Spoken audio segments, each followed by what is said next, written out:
Hello.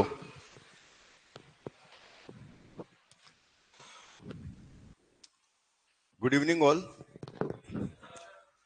आगे सभी student start करें। तो आज हमारा जो टॉपिक है वो जैसा कि आप देख पा रहे हैं कोड रूल्स के ऊपर है। तो पहले हम थोड़ा थ्योरेटिकल स्टडी कर लेते हैं, तो आप अपनी नोटबुक में लिखते जाइएगा। वैसे तो ये पीपीटी मैं इस क्लास के बाद में शेयर कर दूंगा आपके साथ में, ग्रुप्स पे भेज देंगे, लेकिन आप लिखते भी जाइएगा अपने अपनी भाषा में। ठीक है, स्टार्ट करें। चलिए, तो आज की जो क्लास है वो कोड रूल्स के ऊपर है। फिर देखेंगे कोड रूल्स के ऊपर किस टाइप के क्वेश्चंस पूछे गए हैं पहले और पूछे जा सकते हैं। तो सबसे पहले इंट्रोडक्शन पार्ट देखते हैं कि जो कोड रूल्स है, जैसा कि नाम से ही पता है, तो एक ग्रेट साइंटिस्ट हैं ईएफ कोड, जिनको फादर ऑफ डीबीएमएस भी कहा जाता है, उन्होंने बनाए थे ईएफ कोड। 1985 के अंदर इन्होंने कोड रूल्स बनाए। ठीक है, तो अपने नाम के ऊपर ही जो है इन्होंने कोड रूल्स बनाए। टोटल जो रूल हैं वो 13 हैं। रूल जो ईएफ कोड ने बताए वो 13 रूल बताए थे, लेकिन वो फेमस है कोड 12 रूल से। 12 रूल बोलते हैं, जब नाम आता है तो बोलते हैं कोड 12 रूल्स, लेकिन टोटल रूल्स उसमें कितने हैं? 13 हैं। राइट। तो इन्होंने जो टोटल रूल्स बताए थे वो 13 रूल्स थे। राइट। इसके अंदर अगर अगर आपका कोई भी आरडीबीएमएस वह होता है जिसके अंदर डेटा टेबल में रखा जाता है। तो अगर आपका आरडीबीएमएस इन 13 रूल्स को फॉलो करता है या कोड रूल्स को फॉलो करता है, तो उसको हम ट्रू आरडीबीएमएस कहते हैं। अगर इन 13 रूल्स का वॉयलेशन हो रहा है तो वो एक आरडीबीएमएस तो है, लेकिन ट्रूली आरडीबीएमएस नहीं है। तो ये 13 रूल्स जहां पे फॉलो होते हैं वहां पे हम ट्रूली उसको आरडीबीएमएस का नाम देते हैं। तो इसको हम ट्रू आरडीबीएमएस का नाम देते हैं अगर कोई भी रिलेशनल डेटाबेस है वो इसको फॉलो करता है तो। ठीक है, और जैसा कि मैंने बताया दीज 13 रूल्स, लेकिन पॉपुलर किस नाम से हैं? कोड 12 रूल्स के नाम से। रूल तो टोटल तो 13 हैं, लेकिन जो फेमस है वो किस नाम से फेमस है? कोड 12 रूल्स के नाम से। ठीक है, अब इन 12 रूल को 13 रूल्स को सॉरी 13 रूल्स को हमको याद भी रखना है कि रूल का नाम क्या है और उस रूल के अंदर क्या है। बस यही सीखना है, यही आज का टॉपिक है। समझ में आ गया? तो कोड 12 रूल्स में टोटल रूल होते हैं 13, और अगर कोई डीबीएमएस इन 13 रूल्स को फॉलो कर लेता है जो ये कह रहे हैं, तो इन रूल्स को हम ट्रूली आरडीबीएमएस के नाम से जानते हैं। कोई डीबीएमएस इसको फॉलो करता है तो। ठीक है, तो मैं आपको दिखाता हूं कि 13 रूल कौन कौन से होते हैं। एक ये डायग्राम बनाया हुआ है, इसके अंदर 13 रूल बताए हुए हैं। ये नाम आपको याद रखने, बिल्कुल आपको याद होने चाहिए कि 13 रूल्स क्या हैं। एक बार आप टॉपिक पूरा समझ जाएंगे तो 13 रूल्स याद हो जाएंगे। इतना कोई इजी टास्क, इतना कोई हार्ड टास्क नहीं है। पहला रूल है उसको बोलते हैं फाउंडेशन रूल। सेकंड रूल है उसको बोलते हैं इंफॉर्मेशन रूल। राइट। अब इसके अंदर क्या होता है वो मैं अभी आपको वन बाय वन बताने वाला हूं, लिखवाने वाला हूं। तो अभी आप पहला पॉइंट तो आप समझ गए होंगे कि कोड 12 रूल्स में टोटल 13 रूल्स होते हैं, और अगर कोई डीबीएमएस इन रूल्स को फॉलो करता है तो उसको हम ट्रूली आरडीबीएमएस के नाम से जानते हैं। ठीक है, टोटल हमारे रूल्स हैं 13। सेकेंड रूल है गारंटीड एक्सेस रूल। फिर है systematic treatment of null values, activate dynamic online catalogue based on the relational model, comprehensive data sub language, view updation, relational level operation, physical data independence, logical data independence, integrity independence rule, distribution independent rule और non subversion rule. ठीक है, एक बार आप reading भी लगा लेंगे तो कई बार तो क्वेश्चन यही आया हुआ है कि निम्न में से कौन सा कोड रूल है या कौन सा कोड रूल नहीं है। ठीक है, समझ में आ गया? तो अब आप हेडिंग डालिए फर्स्ट कोड रूल की, जिसको बोलते हैं फाउंडेशन रूल। तो हमारा पहला रूल आ रहा है जिसको बोलते हैं फाउंडेशन रूल, जिसका नाम रूल नंबर बोलते हैं 0। तो रूल नंबर 0 है फाउंडेशन रूल। टोटल रूल है 13। हम इसकी नंबरिंग करेंगे 0 से 12। जो ईएफ कोड ने नंबरिंग की थी वो 0 से स्टार्ट की थी, और लास्ट नंबर हमारा 12 था, इसलिए कोड 12 रूल्स के नाम से फेमस है। लेकिन टोटल रूल हमारे पास में कितने? 13 है। तो पहला रूल है फाउंडेशन रूल। इंग्लिश अल्फाबेटिक्स के अंदर यहां पे लिखा हुआ है देखते हैं, the database must be in relation form so that the system can handle the database throughout its relational capabilities. ठीक है, इसका मतलब समझे? इसका मतलब मैं आपको बताता हूं क्या है। अगर आप कोई डेटा, ध्यान से सुनिएगा, अगर आप कोई डेटाबेस बना रहे हैं और कोई डेटा आप रख रहे हैं, सपोज, ध्यान दीजिएगा, सपोज मैं एक स्टूडेंट का डेटाबेस बना रहा हूं, ठीक है, सपोज एक स्टूडेंट का डेटाबेस बना रहा हूं, तो मुझे यहां पे मैं लिखूं student ID, student name, right, student name, और मैंने यहां पे लिख दिया वेजिटेबल नेम, मैंने यहां पे लिख दिया वेजिटेबल नेम। तो ये एक स्टूडेंट की आईडी 1 है, स्टूडेंट का नाम ए है, वेजिटेबल नेम का लिखा मैंने मान लीजिए टोमेटो, सपोज। तो ये जो ये जो डेटा है वो इन दोनों से मैच खा रहा है क्या? एक स्टूडेंट के आईडी का मतलब है उसका कॉलेज का डेटा है। इसका मतलब पहला फाउंडेशन रूल क्या कहता है कि जब भी कोई डेटाबेस में कोई भी डेटा आप रखें तो वो आपस में इंटरलिंक होना चाहिए। ऐसा नहीं है कि आपने डेटा रख दिया, वो आपस में रिलेशन की कैपेबिलिटीज उसके अंदर है ही नहीं। आपने यहाँ पे स्टूडेंट का डेटा बना रहे हैं और ट्रेन की इंफॉर्मेशन लिख दी एक ही टेबल में, ऐसा नहीं होना चाहिए। आप समझे क्या मैं क्या बोल रहा हूं? फाउंडेशन रूल का मतलब है कि डेटाबेस के अंदर जो भी टेबल के अंदर आप डेटा रखेंगे वो आपस में क्या होना चाहिए? लिंक होना चाहिए। ऐसा नहीं है कि कोई इंफॉर्मेशन किसी चीज की है, कोई इंफॉर्मेशन किसी चीज की है। इसको हम फाउंडेशन रूल के नाम से जानते हैं।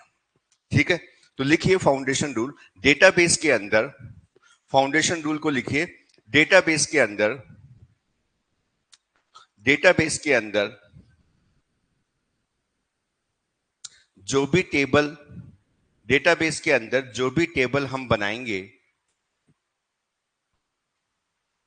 जो भी टेबल हम बनाएंगे, डेटाबेस के अंदर जो भी टेबल हम बनाएंगे उसके अंदर जो डेटा, उसके अंदर जो डेटा, उसके अंदर जो डेटा स्टोर करते हैं, उसके अंदर जो डेटा स्टोर करते हैं वह डेटा आपस में, उसके अंदर जो डेटा स्टोर करते हैं वह डेटा आपस में लिंक होना चाहिए, वह डेटा आपस में लिंक होना चाहिए। समझ में आया कि आप S I D S N को तो लिंक कर पा रहे हैं, वेजिटेबल नेम यहां पे मैंने डाल दिया, मान लीजिए ट्रेन नंबर, ट्रेन नंबर, तो आपने कहा सर डेटा ही तो है, मैं टेबल में लिख रहा हूं, डेटा ही तो है टेबल में लिख रहा हूं, लेकिन ऐसा नहीं होना चाहिए भाई। जो टेबल में डेटा लिख रहे हो ना वो सारा का सारे रिकॉर्ड में मैच होना चाहिए। तो ये फाउंडेशन रूल है कि जितने भी चीजें हैं वो आपस में मैच होनी चाहिए। समझ में आ गया? इसको अगर प्रैक्टिकल में ले, मैं आपसे कहूं कि आप अपने फैमिली की डिटेल दो, राइट, तो जब हम अपनी फैमिली की डिटेल देते हैं, ये मेरे मदर है, फादर है, ग्रैंडफादर है, पेरेंट में मेरे मदर इन लॉ है, एटसेट्रा एटसेट्रा, तो उसके अंदर हम पड़ोसियों की डिटेल थोड़ा ना बताते हैं। जब आप अपनी फैमिली की डिटेल बताते हैं तो आपके नेबर कौन है उनकी डिटेल थोड़ा ना बताते हैं। समझ में आया? तो जब कोई डेटा आप डाल रहे हैं, फाउंडेशन रूल कहता है तो आपस में लिंक होना चाहिए। ऐसा नहीं है कि डेटा तो है लेकिन लिंक नहीं हो रहा वो। समझ में आ गया? तो इसको बोलते हैं foundation rule. Is that clear? सबके क्लियर हो गया? चलिए अब नेक्स्ट रूल देखते हैं, सेकेंड रूल, जिसको बोलते हैं इंफॉर्मेशन रूल। सेकेंड रूल है हमारा information rule. Information rule, information rule बहुत इजी है। देखिए 1985 के अंदर रिलेशनल मॉडल 1970 के आसपास ईएफ कोड ने प्रपोज कर दिया था। 1985 में उन्होंने पूरे रूल डिस्क्लोज कर दिए। उसी टाइम सोच लिया गया था कि बाद में क्या होने वाला है। तो इंफॉर्मेशन रूल ये कहता है, सिंपल सी थ्योरी है इसकी, अगर आप A database contains various information and this information must be stored in each cell of table in the form of row and column. आप समझ गए होंगे कि डेटाबेस के अंदर जो भी इंफॉर्मेशन डलेगी वो टेबल के अंदर डलेगी, और टेबल किसका कलेक्शन होता है? रो और कॉलम के अंदर। और एक डेटाबेस में एक ही इंफॉर्मेशन नहीं होती, एक ही रिकॉर्ड नहीं होता, बहुत सारे रिकॉर्ड हो सकते हैं। यही इंफॉर्मेशन रूल होता है। ठीक है, तो लिखिए डेटाबेस के अंदर, डेटाबेस के अंदर इंफॉर्मेशन रूल लिखिए, डेटाबेस के अंदर जो हम टेबल बनाते हैं, डेटाबेस के अंदर जो हम टेबल बनाते हैं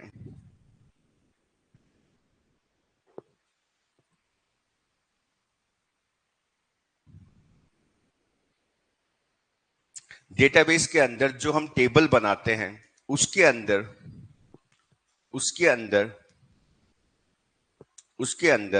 बहुत सारी इंफॉर्मेशन स्टोर कर सकते हैं। डेटाबेस के अंदर जो हम टेबल बनाते हैं उसके अंदर बहुत सारी इंफॉर्मेशन स्टोर कर सकते हैं। डेटाबेस के अंदर जो हम टेबल बनाते हैं उसके अंदर बहुत सारी इंफॉर्मेशन स्टोर कर सकते हैं एवं इंफॉर्मेशन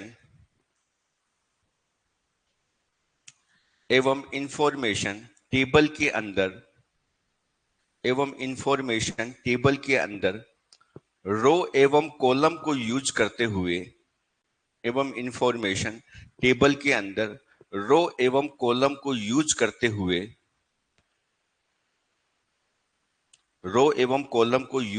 हुए स्टोर की जाती है। रो एवं कॉलम को यूज करते हुए स्टोर की जाती है। ठीक है, इसको बोलते हैं इंफॉर्मेशन रूल। समझ में आया क्या भाई? दो रूल। पहला रूल क्या था?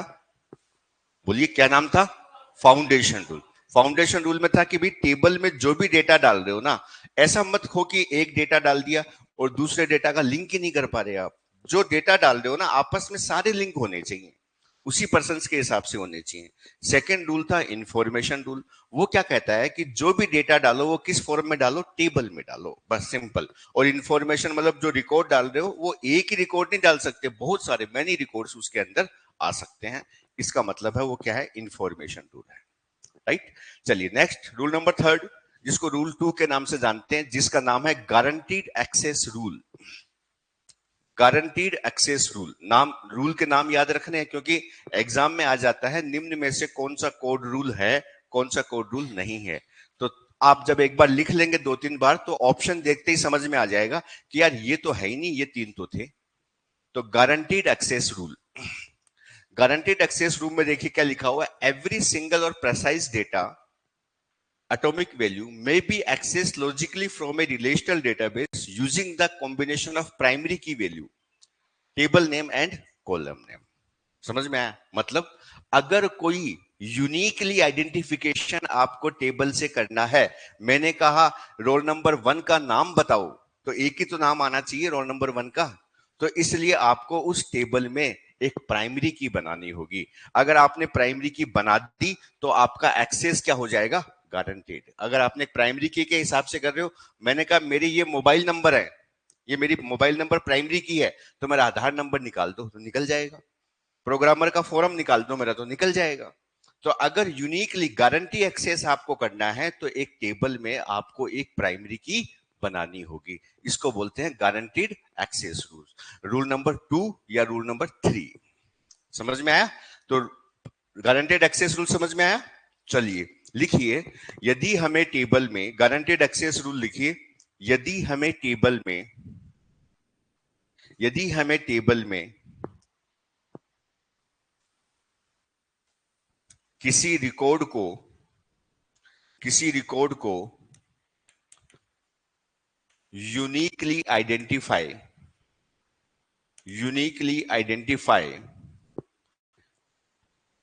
यदि, क्या लिखा हमने? यदि,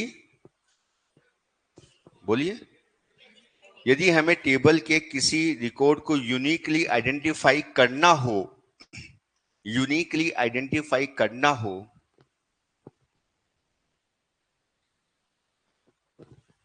तो उस टेबल यूनिकली आइडेंटिफाई करना हो तो उस टेबल में टेबल का नाम, उस टेबल में टेबल का नाम,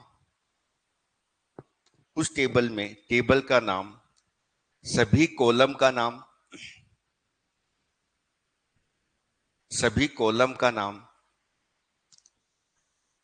एवं एक कॉलम को प्राइमरी की बनाना होगा,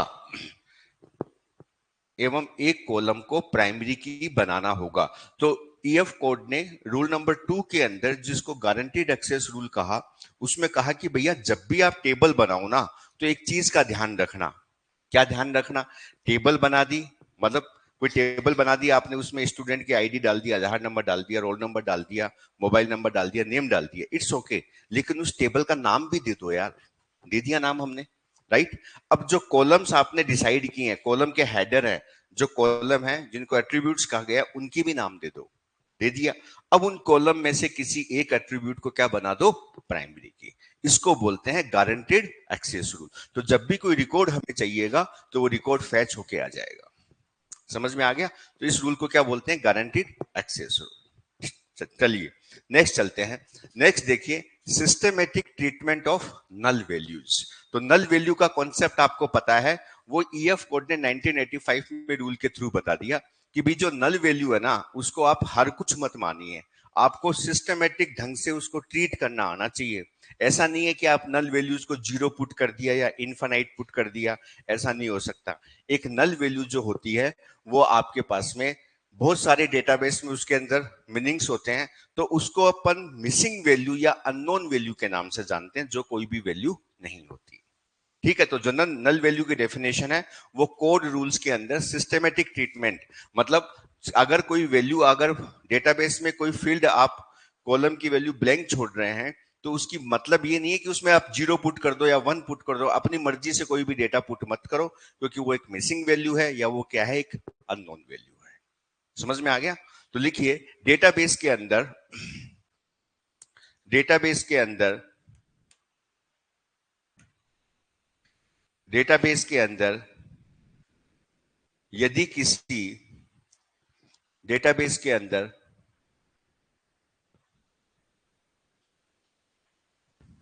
डेटाबेस के अंदर यदि किसी एट्रीब्यूट की वैल्यू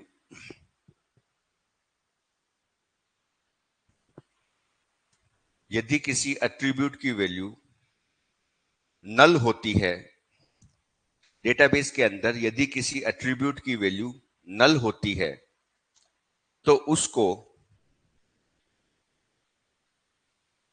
तो उसको तो उसको मिसिंग वैल्यू, पहला लिखिए मिसिंग वैल्यू, पहला है missing the data, missing value. Second लिखिए नो वैल्यू, सेकंड है हमारे पास में no value, no value. Null value को मिसिंग वैल्यू भी कहा जा सकता है, नो वैल्यू भी कहा जा सकता है। थर्ड लिखिए इन अप्रोप्रिएट वैल्यू या information, in appropriate information. Next है अननोन वैल्यू, नेक्स्ट है unknown value, unknown value. Database के अंदर यदि किसी एट्रीब्यूट की वैल्यू नल होती है तो उसको मिसिंग वैल्यू कह सकते हैं, इनअप्रोप्रिएट वैल्यू कह सकते हैं, नो वैल्यू कह सकते हैं, या अननोन वैल्यू कहा जाता है। समझ में आ गया? तो आपको अपनी मर्जी से डेटा पुट नहीं करना है, ईएफ कोड ने पहले ही बता दिया। जब नल वैल्यू के साथ ट्रीटमेंट आपको अलग से रखना है, आपको मिसिंग वैल्यू का नाम दीजिए या अननोन वैल्यू का नाम उसको दे सकते हैं, 0 1 2 3 या अपने हिसाब से कोई वैल्यू आप उसको नहीं कह सकते। समझ में आ गया? समझ में आ गया क्या? राइट। और नोट लगा के और लिख लीजिए, इसके अंदर उन्होंने इसी नल वैल्यू के कॉन्सेप्ट में ही एक कॉन्सेप्ट और बनाया था। नल वैल्यू का जो ट्रीटमेंट कॉन्सेप्ट है, रूल नंबर 3, उसी में इन्होंने कहा कि प्राइमरी की वैल्यू नल नहीं हो सकती। इन्होंने इसी के साथ में कहा था प्राइमरी की value should not be null. कई बार एक एग्जाम में ऐसा आया है कि प्राइमरी की वैल्यू नल नहीं हो सकती, ये ईएफ कोड ने कौन से रूल में बताया? तो रूल नंबर 3, रूल नंबर 3 जिसको बोलते हैं systematic treatment of null values. समझ में आ रहे हैं रूल्स? है ना? तो याद हो जाएंगे जब आप पढ़ोगे तो, अरे यार ये तो पढ़ा हुआ है। अब आपके सामने आएगा इनमें से कौन सा कोड रूल नहीं है, आपने पहला ऑप्शन पढ़ा systematic treatment of null values, तुरंत आपके माइंड में आ गया यार ये तो पढ़ा था, नल वैल्यूज का मतलब क्या होता है। ठीक है, तो प्राइमरी की वैल्यू नल नहीं हो सकती, ये कोड रूल्स 3 में डिफाइन है। राइट। तो दो चीज बताई उन्होंने कि नल वैल्यू क्या होती है, और दूसरी चीज बताई कि प्राइमरी की वैल्यू नल नहीं हो सकती। आगे समझ में? चलिए आगे चलते हैं। नेक्स्ट टूल है active dynamic online catalogue based on the relational model. Active dynamic, कई एग्जाम में एक्टिव बोल देते हैं, कई में डायनेमिक बोल देते हैं। Active dynamic online catalogue based on the relational model. कई बार एग्जाम में ये भी आ जाएगा एक्टिव डायनेमिक ऑनलाइन कैटालॉग, ये नहीं लिखते हैं बेस्ड ऑन द, तो भी रूल तो वही हो गया। मैंने ये पूरा डिस्क्राइब कर दिया है पूरा, कि कुछ भी कंफ्यूजन ना हो। Active dynamic online catalogue based on the relational model.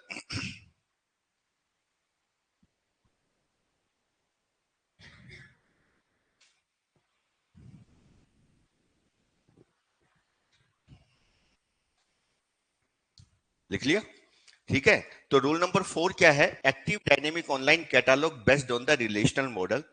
It represents the entire logical structure of the descriptive database that must be stored online and is known as the database dictionary. It authorizes users to access the database and implement a similar query language to access the database. समझ में आया? मैं समझाता हूं। देखिए ये क्या कह रहा है, जब भी हम कोई डेटा डालते हैं, तो शायद कल ही अपनी बात हुई थी, एक कॉन्सेप्ट होता है मेटा डेटा का, राइट?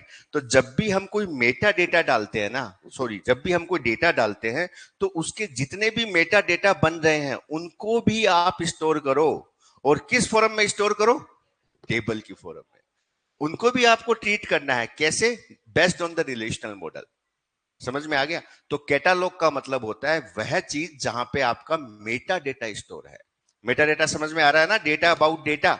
जैसे कल मैंने बताया था कि इमेज है, तो हम प्रॉपर्टीज में जाके देखते हैं इसकी लेंथ कितनी है, डायमेंशन क्या है, प्रॉपर्टी इसके पाथ क्या है इसका, वो देखते हैं ना हम सारा। वो क्या है? मेटा डेटा है।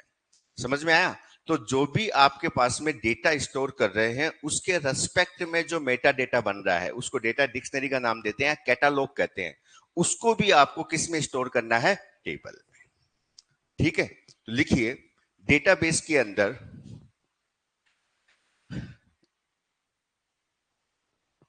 डेटाबेस के अंदर जो भी डेटा हम स्टोर करते हैं,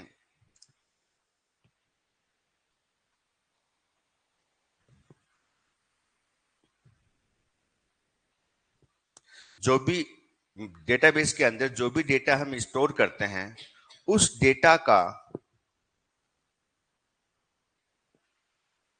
उस डेटा का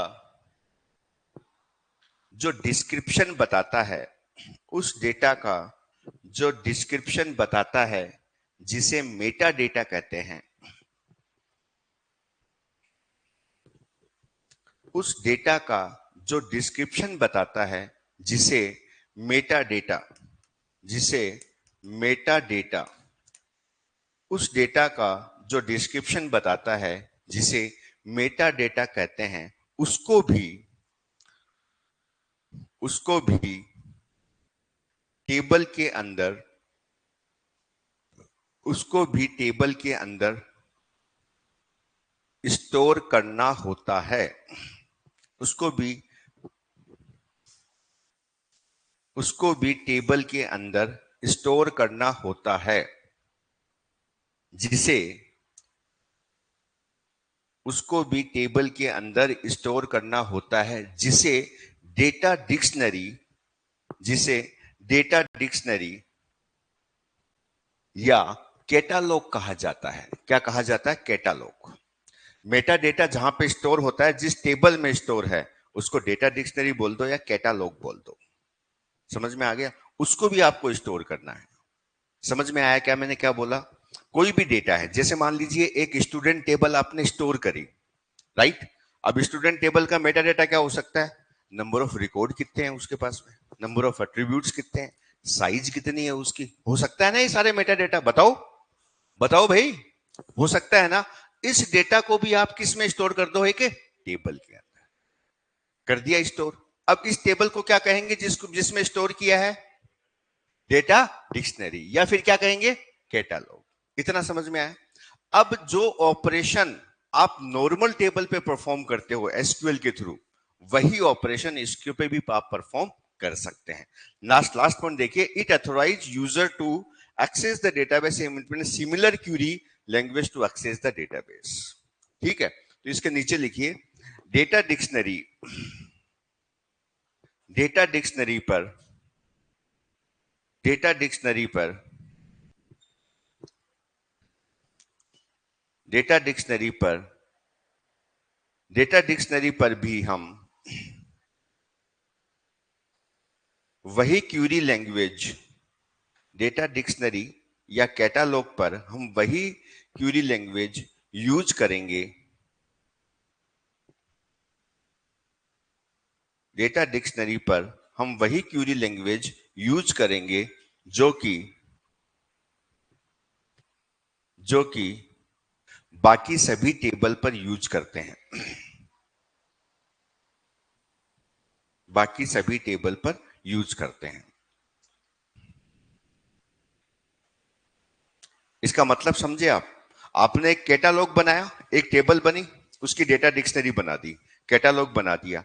अब अगर उसका कोई कॉलम एक्सेस करना है, उसमें कोई कॉलम इंसर्ट करना है, तो सेम लैंग्वेज लिखो है। डेटाबेस की आरडीबीएमएस की लैंग्वेज कौन सी होती है? क्यूरी लैंग्वेज, एसक्यूएल जो हम यूज करते हैं, तो वही एसक्यूएल इस पे लिखनी पड़ेगी। तो इसको बोलते हैं active dynamic online catalogue based on the relational model. समझ में आया? तो जो मेटा डेटा है बेटा, उसको भी क्या करना है अपन को? स्टोर करना है। तो this is rule number 4। Next है comprehensive data sub language rule. Next लिखिए rule number 5, comprehensive data sub language rule.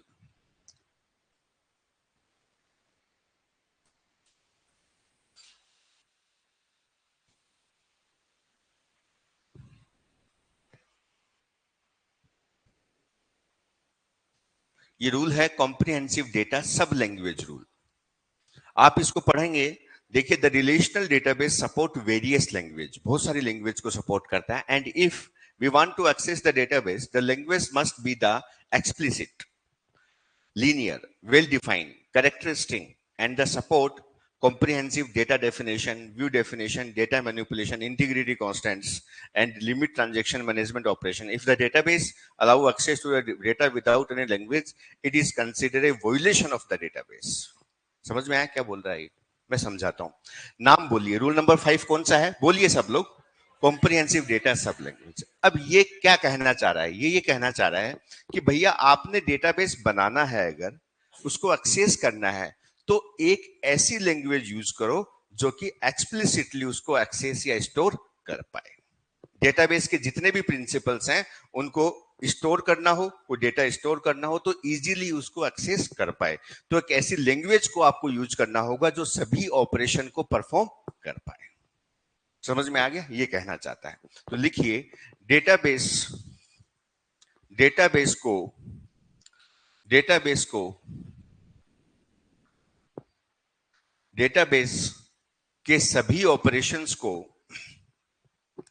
Database के सभी ऑपरेशन को करने के लिए डेटाबेस के सभी ऑपरेशन को करने के लिए एक लैंग्वेज यूज करनी पड़ेगी। डेटाबेस के सभी ऑपरेशन को यूज करने के लिए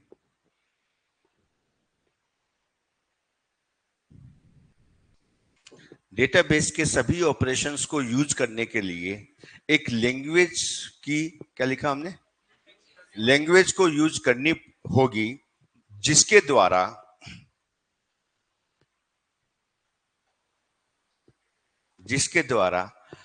एक्सप्लिसिट जिसके द्वारा एक्सप्लिसिट एक्सप्लिसिट मतलब पूरा आपको पता रखा हो, कोई भी सारी चीज उसके अंदर आ जाए, जिसके अंदर एक्सप्लिसिट तरीके से डेटाबेस पर वर्क किया जा सके। ठीक है भाई? तो सिंपल सी बात कह रहा है सब लैंग्वेज रूल। सब लैंग्वेज रूल क्या कहता है कि भाई डेटाबेस आपने बना दिया, या डेटाबेस बनाना हो या एक्सेस करना हो, तो एक लैंग्वेज आपको यूज करनी होगी। वह लैंग्वेज डेटा को निकाल के लाएगी या वो स्टोर करेगी, या जितने भी ऑपरेशंस हैं वह लैंग्वेज के थ्रू आपको इंप्लीमेंट करने हैं। ये ईएफ कोड ने अपने रूल नंबर 5 में बताया।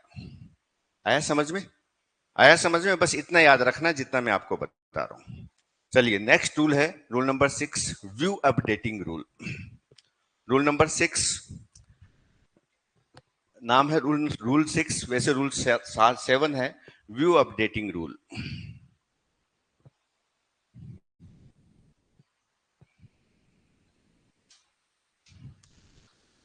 व्यू अपडेटिंग रूल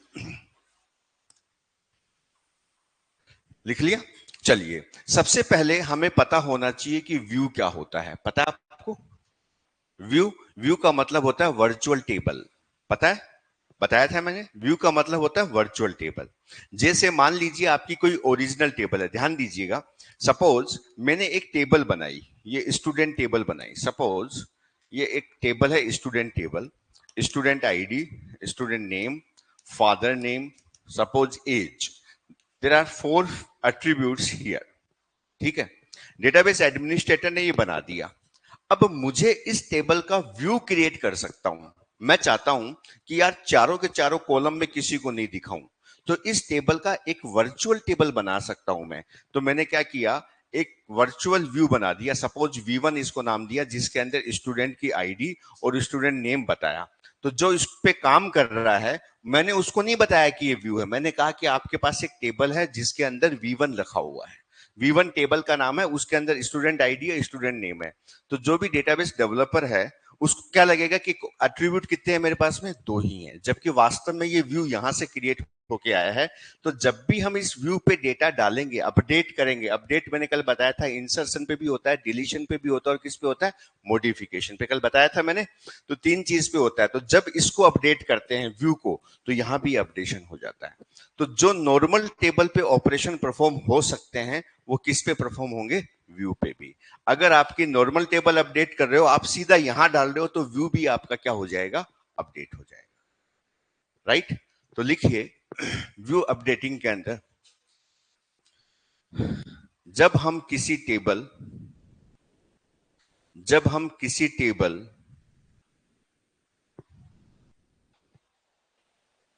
जब हम किसी टेबल को अपडेट करते हैं जब हम किसी टेबल को अपडेट करते हैं जब हम किसी टेबल को अपडेट करते हैं, तो उस टेबल का व्यू तो उस टेबल का व्यू तो उस टेबल का व्यू भी अपडेट हो जाएगा। तो उस टेबल का व्यू भी अपडेट हो जाएगा।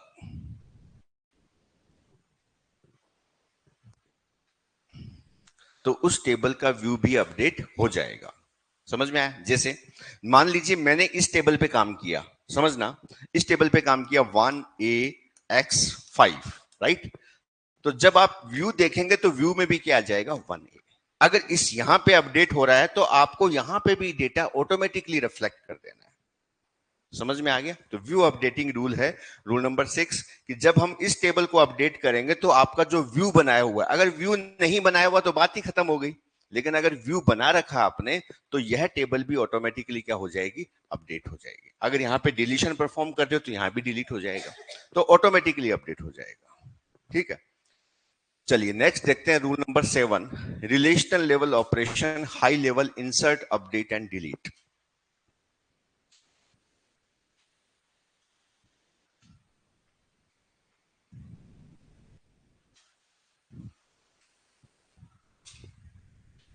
रूल नंबर 7,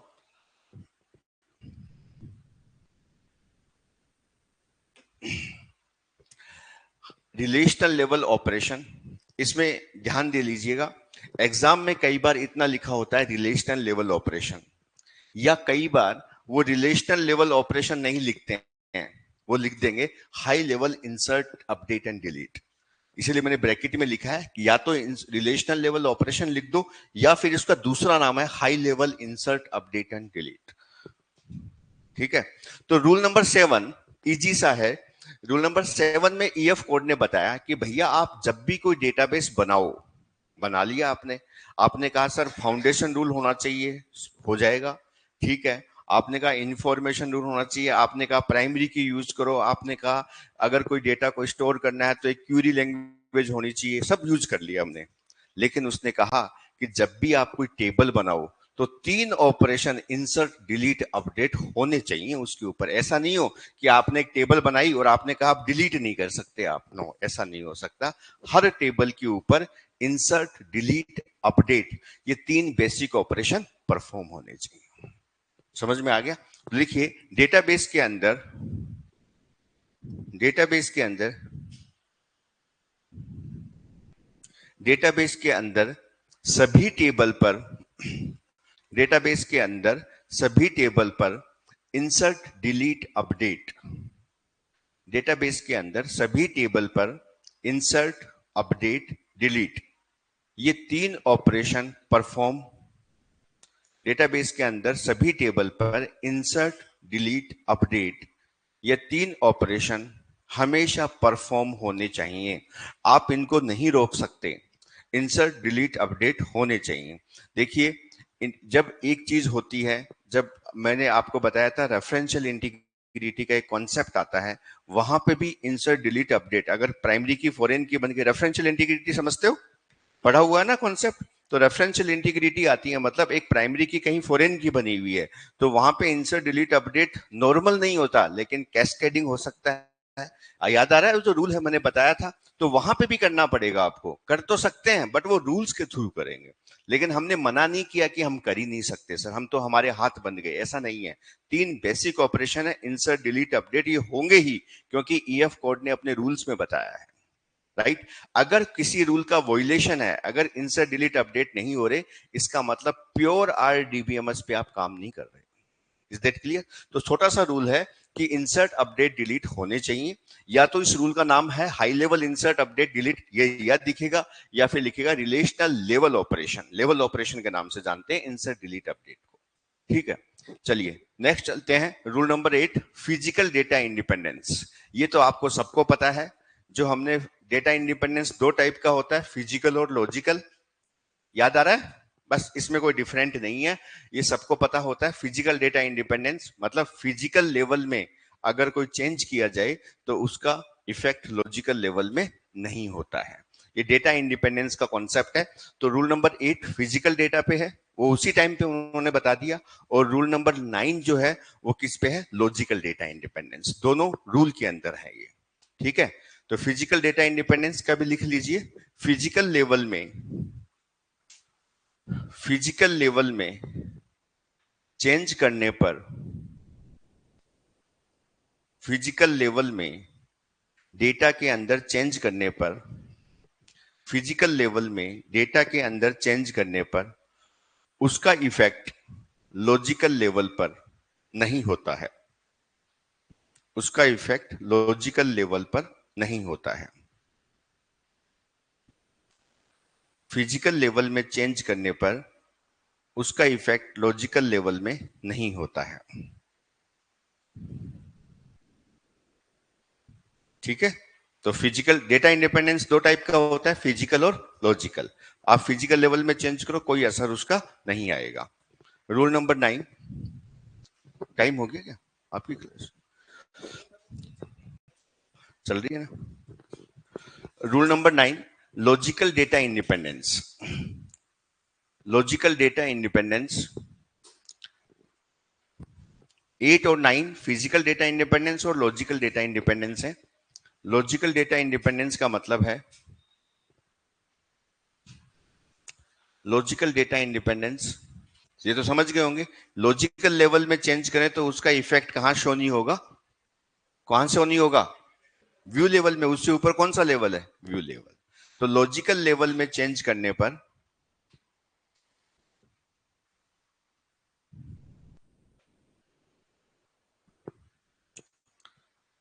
लॉजिकल लेवल में चेंज करने पर इसका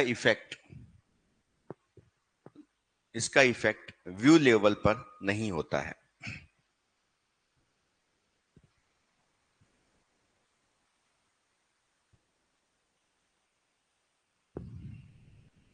समझ में आ गया? ठीक है, देखिए, समझ में आ गया? अब आप इसको पढ़ोगे तो बहुत अच्छी तरह समझ में आएगा। It is similar to physical data independence. It means if any changes occur to the logical level, ठीक है, it should not affect the users view level पे नहीं हुआ। फॉर एग्जाम्पल भी बताया इसने। Suppose a table either split in 2 table, एक table थी उसको 2 टेबल में तोड़ दिया हमने, ठीक है, और 2 table join to create a single table, 2 table को क्रिएट करके सिंगल टेबल में कर दिया। लेकिन जो यूजर देख रहा है उसको क्या पता कि एक टेबल से डेटा आ रहा है या दो टेबल से आ रहा है। तो अगर आप लॉजिक चेंज कर देते हैं तो व्यू लेवल पर कोई असर नहीं होता है। एक चीज और याद रखना कि जो लॉजिकल लेवल होता है, ना तो हार्डवेयर डेटा इंडिपेंडेंस होता है और ना ही क्या होता है, सॉफ्टवेयर डेटा इंडिपेंडेंस होता है। ठीक है, तो जो रूल नंबर 8 और 9 है वो डेटा इंडिपेंडेंस रूल है सारे। नेक्स्ट रूल देखते हैं, रूल नंबर 10, इसको बोलते हैं integrity independence rule. Next rule है rule number 10, integrity independence rule. Rule number 10,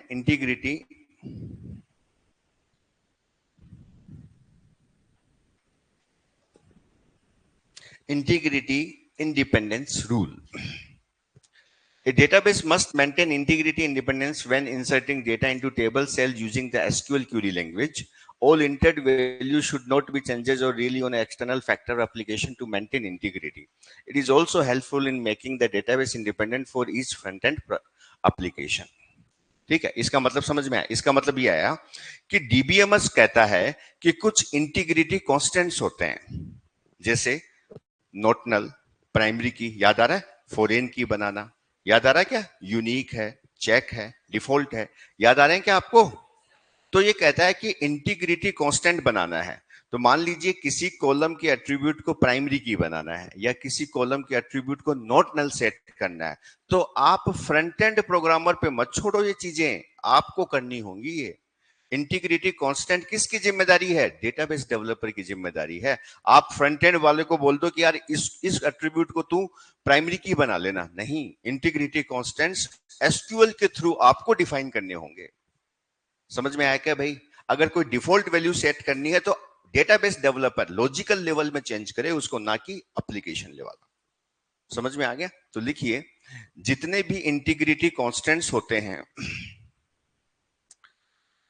rule number 10 लिखिए, इंटीग्रिटी इंडिपेंडेंस रूल। जितने भी इंटीग्रिटी कांस्टेंट्स रूल होते हैं, जितने भी इंटीग्रिटी कांस्टेंट्स रूल होते हैं, जितने भी इंटीग्रिटी कांस्टेंट्स रूल होते हैं, वह एसक्यूएल के थ्रू, वह सभी एसक्यूएल के द्वारा डेटाबेस डेवलपर को इंप्लीमेंट करने होते हैं।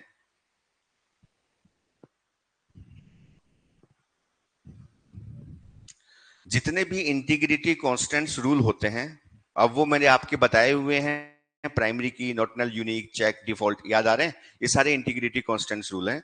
तो जितने भी इंटीग्रिटी कांस्टेंट्स रूल होते हैं वह एसक्यूएल के द्वारा डेटाबेस डेवलपर को करने होते हैं। आप फ्रंट एंड वाले के भरोसेमंद नहीं छोड़ सकते। इंटीग्रिटी कांस्टेंट्स डीबीएमएस कहता डेटाबेस डेवलपर लगाए, तभी प्राइमरी की है वो डेटाबेस डेवलपर बनाता है। नोट नल क्या रखना है क्या नहीं रखना, इंटीग्रिटी कांस्टेंट फॉरेन की कौन सी होगी, ये फ्रंट एंड वाले को मतलब नहीं है, व्यू लेवल वाले को मतलब नहीं है। ठीक है, तो जितने भी इंटीग्रिटी कांस्टेंट्स होते हैं वो एसक्यूएल के द्वारा डेटाबेस डेवलपर को करने होते हैं। राइट, नीचे लिखिए, integrity constants, integrity constants, integrity constant front end, integrity constant front end, front end या एप्लीकेशन प्रोग्रामर, या application programmer, application programmer bracket में लिख लो व्यू लेवल, एप्लीकेशन प्रोग्रामर या फ्रंट एंड या एप्लीकेशन प्रोग्रामर के द्वारा, के द्वारा इंप्लीमेंट नहीं किए जाते, इंप्लीमेंट नहीं किए जाते। तो रूल नंबर 10, 11वां नंबर का जो रूल है हमारा, वो ये कहता है कि इंटीग्रिटी कांस्टेंट्स हैं वो भैया आप ही को, डेटाबेस डेवलपर को ही इंप्लीमेंट करने होंगे। फ्रंट एंड डेवलपर के भरोसे आप इन चीजों को मत छेड़िए। समझ में आ गया? तो this is the integrity independence rule. Okay, आया समझ में सबके? 11 रूल समझ में आ गए? अब 2 रूल और बचे हैं, वो करते हैं। नेक्स्ट है distribution independence rule. Rule number 11, distribution independence rule.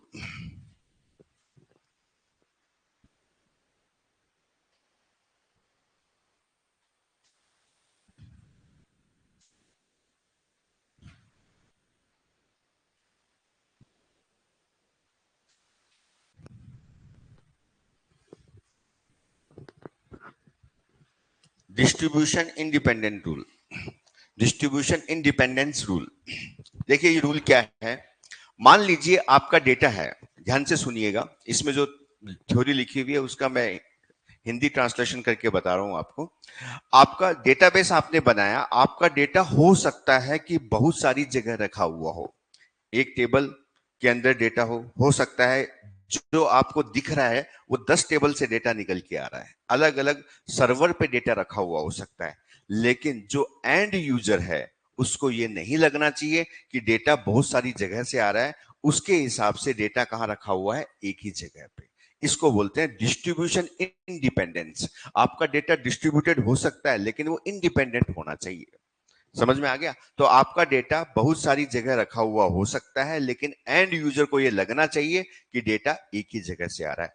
जब मान लीजिए मैंने मेरी आधार कार्ड की इंफॉर्मेशन देखनी चाहिए, तो हो सकता है फोटो किसी और जगह सेव की हो, सिग्नेचर कहीं और किसी टेबल में सेव किया हो, लेकिन जब मैं देखता हूं तो मेरे पास तो आधार कार्ड बन के आ गया ना।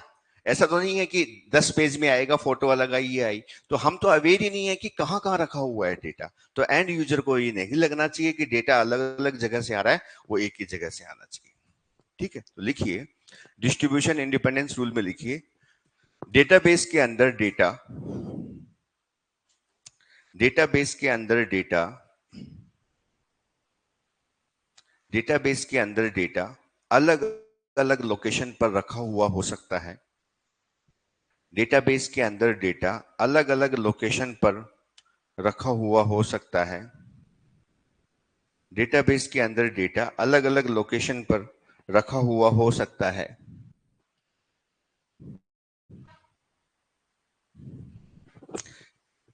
डेटाबेस के अंदर डेटा अलग अलग लोकेशन पर रखा हुआ हो सकता है, लेकिन एंड यूजर को, लेकिन एंड यूजर को यही लगना चाहिए, लेकिन एंड यूजर को यही लगना चाहिए, लेकिन एंड यूजर को यही लगना चाहिए,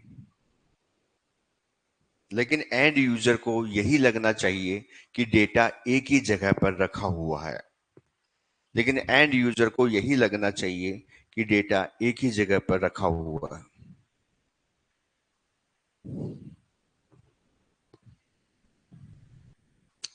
लेकिन एंड यूजर को यही लगना चाहिए कि डेटा एक ही जगह पर रखा हुआ है। ये आपका है distribution independence rule. Okay, now the final rule of EF code is known as non-subversion rule.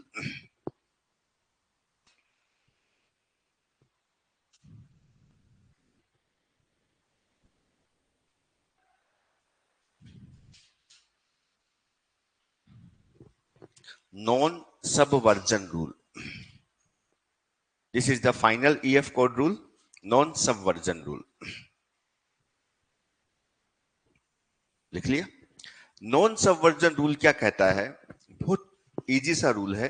Non subversion rule कहता है कि जब हम एसक्यूएल लैंग्वेज में कोई क्यूरी लिख रहे हैं, एसक्यूएल लैंग्वेज में जो प्रॉपर्टी हमने सेट की है, तो एसक्यूएल तो कैसी है, हाई लेवल लैंग्वेज है, और जब जो ही वो मशीन कोड में जाएगी, मतलब बाइनरी लैंग्वेज में जाएगी, मतलब हाई लेवल लैंग्वेज से कोड इंप्लीमेंट किस में होगा, लो लेवल लैंग्वेज में, राइट। तो जब हाई लेवल लैंग्वेज से अगर आपकी लैंग्वेज का लेवल चेंज हो रहा है, तो जो आपने इंटीग्रिटी कॉन्स्टेंट्स लगाए हैं वो हटने नहीं चाहिए। कहीं ऐसा हो कि लैंग्वेज का जब ट्रांसफॉर्मेशन हो जाए हाई लेवल से लो लेवल में, तो आपने जो कंडीशंस लगाई हैं वो हट जाएं, ऐसा नहीं होना चाहिए। तो आप देखिए कि इफ ए सिस्टम है जो लो लेवल, अगर लो लेवल में चला गया सिस्टम, सेपरेट लैंग्वेज, अलग से कोई लैंग्वेज है, बाइनरी लैंग्वेज जिसको बोलते हैं, other than SQL, right, to access the database system it should not subvert या bypass integrity of transfer from data. जो इंटीग्रिटी कॉन्स्टेंट्स लगाए वो हटने नहीं चाहिए। ये आपका सब वर्जन रूल कहलाता है। ठीक है, तो लिखिए एसक्यूएल, एसक्यूएल, एसक्यूएल जो कि एक हाई लेवल लैंग्वेज है, एसक्यूएल जो कि एक हाई लेवल लैंग्वेज है, एसक्यूएल जो कि एक हाई लेवल लैंग्वेज है, उसको जब एसक्यूएल जो कि एक हाई लेवल लैंग्वेज है, उसको जब लो लेवल लैंग्वेज, उसको जब लो लेवल लैंग्वेज एसक्यूएल जो एक ही एक हाई लेवल लैंग्वेज है, उसको जब लो लेवल लैंग्वेज में कन्वर्ट किया जाए, उसको जब लो लेवल लैंग्वेज में कन्वर्ट किया जाए, तो integrity constants, integrity constants, integrity constants, constants को डेटाबेस में क्या बोलते हैं वैसे? रूल्स या कंडीशंस, बताया था मैंने। कांस्टेंट्स का मतलब कंडीशंस, तो ब्रैकेट में लिख लो कंडीशंस। एसक्यूएल जो कि एक हाई लेवल लैंग्वेज है, उसको जब लो लेवल लैंग्वेज में कन्वर्ट किया जाए, तो integrity constants, integrity constants low level language में भी, integrity constants low level, low level language में, लो लेवल लैंग्वेज में भी बने रहने चाहिए, बने रहने चाहिए। मतलब जब मशीन कोड में बना, आपका बाइनरी कोड बना, तो आपने जिस एट्रीब्यूट को प्राइमरी की बनाया था इंटीग्रिटी कांस्टेंट्स के थ्रू, वो हट गई प्राइमरी की। ऐसा नहीं होना चाहिए, ठीक है ना। तो ये आपके सब वर्जन रूल कहलाता है। तो ये थे ईएफ कोड के 12 rule, right. EF code 12 rules कहते हैं, लेकिन टोटल रूल 13 है, बिकॉज नंबरिंग स्टार्ट्स फ्रॉम 0। समझ में आ गया? अब आप एक बार इनको देखोगे, गो थ्रू होगे, तो आप इजीली समझ जाओगे। समझ में आ गया? समझ में आ गया? तो कुछ क्वेश्चंस लें या क्लास बंद करें? राइट। ये जो 12 रूल हैं, 13 रूल हैं, कोड 12 रूल्स के जो 13 रूल हैं, अगर आपने ध्यान से पढ़ लिया, 1 घंटा आपने अगर मेरे को ध्यान से सुना है, तो मैंने बहुत ही सिंप्लीफाई करके सब चीजों को समझाया है। तो अगर आप क्वेश्चंस देखें तो थोड़ा फास्ट करते हैं। विच ऑफ द फ्लोइंग, ऐसे ये क्वेश्चन आए हुए हैं पहले। Which of the following is true about the foundation rule in the 12 code rules? तो फाउंडेशन रूल याद करो। फाउंडेशन रूल क्या कर रहा था कि जो भी डेटाबेस में डेटा डालो ना, वो आपस में क्या होना चाहिए? लिंक होना चाहिए, राइट। तो which is the right answer? अब बताते जाओ आप मेरे को जल्दी जल्दी। पक्का? अब यार ये तो मत करो आप। अरे यार, फिर तो मैं पढ़ने का टाइम दूं फिर तो आपको। फाउंडेशन रूल क्या कहता है? आपस में डेटा आपस में लिंक होना चाहिए। चलिए देखते हैं।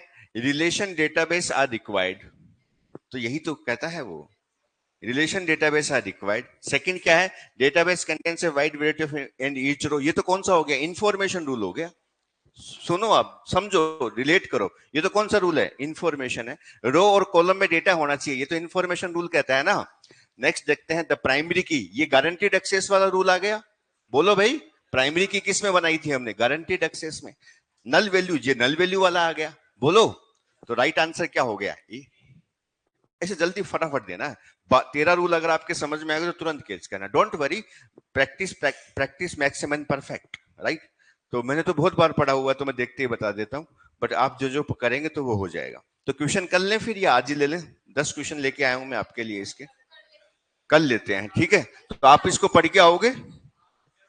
हाँ बेटा नितेश, कल ले ले हैं? अब अभी तो कल बोल रहे हो आप।